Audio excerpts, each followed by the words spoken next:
Good afternoon and welcome to the Windsor Star's Net News at Noon. I'm Craig Pearson, bringing you the best from the paper and the web. Local hospitals are worried that there could be service and job cuts next year. The province has warned that there might be a 0% funding increase. And because by collective agreements, salaries are still going up, that could mean budget woes. Star Health reporter Sonia Puzic will look into the situation for us in Saturday's paper. And we may be taking one step closer to joining that global village if the announcement from Windsor West MPP Sandra Puputello is as we think it will be. She's expected to announce some funding for a second phase study for Windsor Airport. Mayor Eddie Francis wants to turn us into a cargo village. We've already spent $220,000 looking into it, and so far it seems quite feasible. And despite 5 straight months of decline, Windsor ended the year right where we began it, with the worst unemployment rate in the country. According to the most recent Stats Can figures released today, our unemployment rate for December was 13.3. That's down slightly from a high earlier in the year of 15.2. Coming up tomorrow, I'll profile a Windsor cardiac technician who has temporarily moved to his native Kabul to set up that country's first cardiac center. He's missing his family, he's in a war zone, and he's making only $65 a month, but he feels a compulsion to help. And soon the Spits might have a wealth of goalies. This is a little bit different from the past, but sports writer Bob Duff will have a feature on Saturday talking about how Troy Passingham has now been joined between the posts by German standout Philipp Grubauer. Now, by his own admission, Grubauer's first game last night wasn't his best ever, but the Spits still beat Saginaw 8-5. And next fall, believe it or not, we'll have yet a third sensation, 17-year-old Jack Campbell. He's the person who backstopped Team USA to their gold medal at the recent World Junior Championships in Saskatchewan. And we'll have some coverage over the weekend of the home-and-home series between the Spits and the Sarnia Sting. And speaking of entertainment on the weekend, where would we be without our resident fashion maven, Karen Hall, to bring us up to date on all stuff? Comes rolling in here, here, Craig. Karen. Here I come, hopping. You're sort of hopping and rolling. What are you writing about that we must know about this weekend? This weekend, I'm writing about the fashion trends of 2010, which of course are based on the fashion trends of 1980s. 1980s. Nothing ever changes. And a little 60s, but it's mostly the 80s. Okay, Big so hair.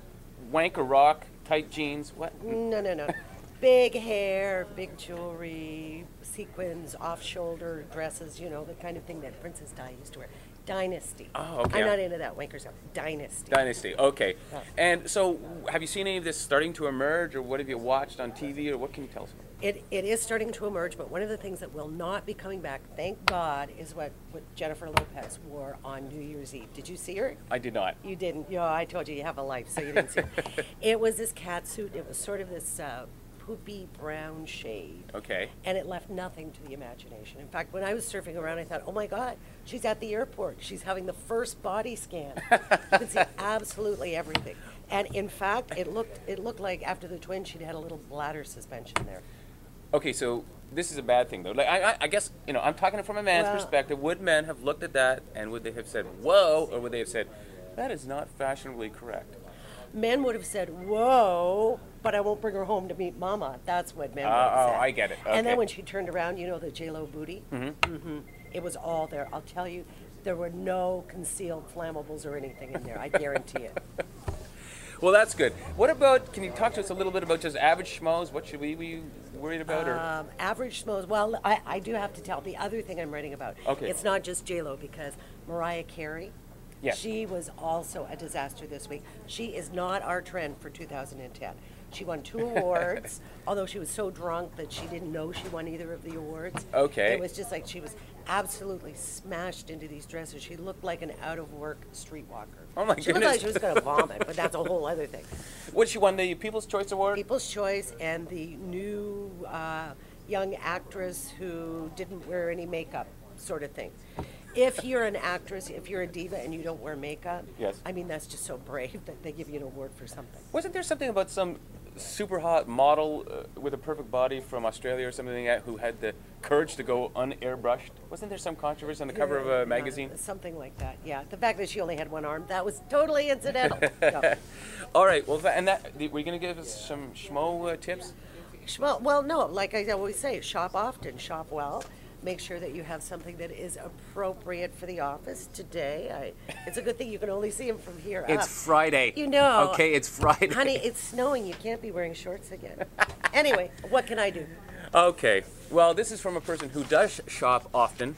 And I shop well. And you do shop well. Thank You're you. very fashionable today again. Why, thank you. I am not wearing shorts. That is all the fashion sense we have time for today. Thanks very much, Karen. Please Thanks, join us Craig. Monday for a special auto show edition of Net News at Noon.